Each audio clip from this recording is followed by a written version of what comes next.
인터넷이 발전하기 전에는 해외 소식을 쉽게 접할 수 없는 시대였습니다. 그 시절 우리나라 사람들은 유럽에 대한 많은 선입견을 가지고 있었습니다. 예를 들어 파리나 런던을 생각하면 낭만적이고 발전된 곳이라고 생각하거나 유럽 배낭여행을 하게 되면 로맨틱한 경험이 될 것이라 기대했습니다. 또한 유럽풍이라는 단어만 들어도 세련되고 고풍스럽다는 인식을 가지고 있었죠. 이런 선입견들을 TV 프로그램들은 외국인 패널들을 고용해 그들의 일상을 보여주는 콘텐츠로 활용하기도 했습니다. 하지만 시간이 흐르고 기술이 발전하면서 이제는 지구 반대편에서 일어난 일도 바로 옆에서 일어난 것처럼 알 수 있는 시대가 되었습니다. 이로 인해 우리가 가지고 있던 많은 선입견들이 사실이 아님을 깨닫게 되는 사건들이 종종 발생하게 되었습니다.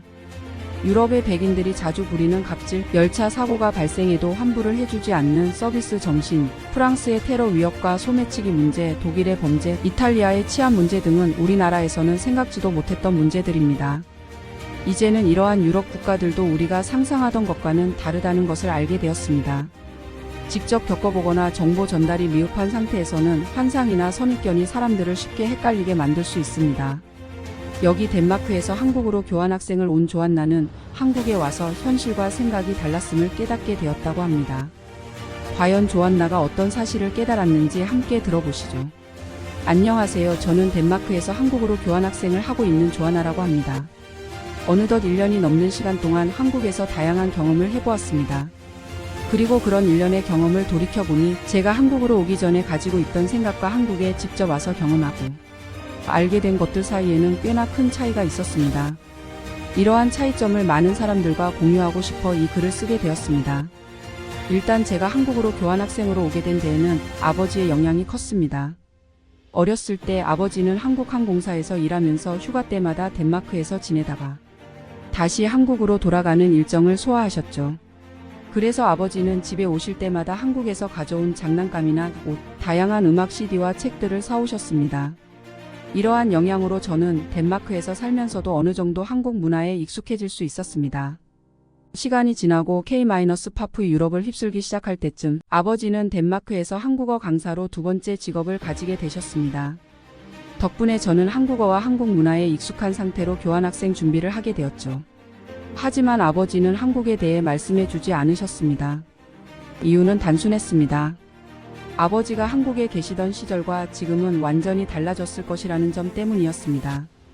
아버지는 한국 사람들의 속도가 워낙 빨라서 1년 전에 한국도 지금과는 완전히 다른 모습일 것이라고 경고하셨습니다. 교환학생으로 선정된 후 6개월간 기숙학교에서 준비하면서 저는 다양한 이야기를 들었고 그것들이 결국 선입견이 되었습니다. 덴마크는 다양한 문화권의 사람들이 모여 사는 나라이기에 각국에서 갖고 있는 한국에 대한 선입견들이 저에게도 전해졌습니다.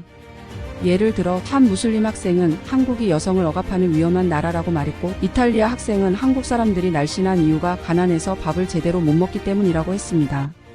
그리고 음식이 너무 매워서 미각을 잃게 된다는 등 지금 생각해보면 경험해보지 못한 그들의 이야기를 믿은 것이 참 바보 같다는 생각이 들었습니다.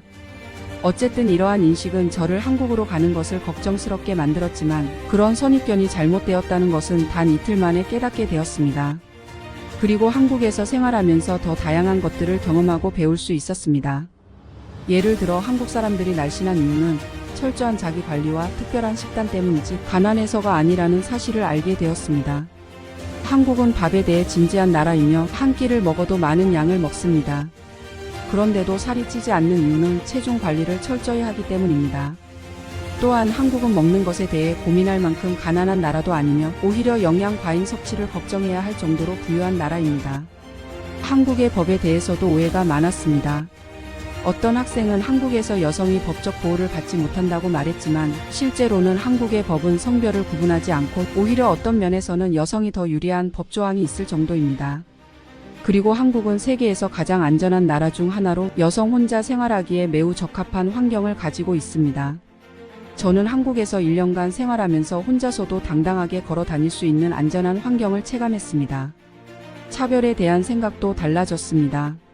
처음에는 저도 차별이 심할 것이라는 선입견을 가지고 있었지만 시간이 지나면서 그것이 단순한 이질감에서 비롯된 것임을 깨닫게 되었습니다. 한국은 오랜 역사를 가지고 있지만 외국인을 수용한 지는 오래되지 않았습니다.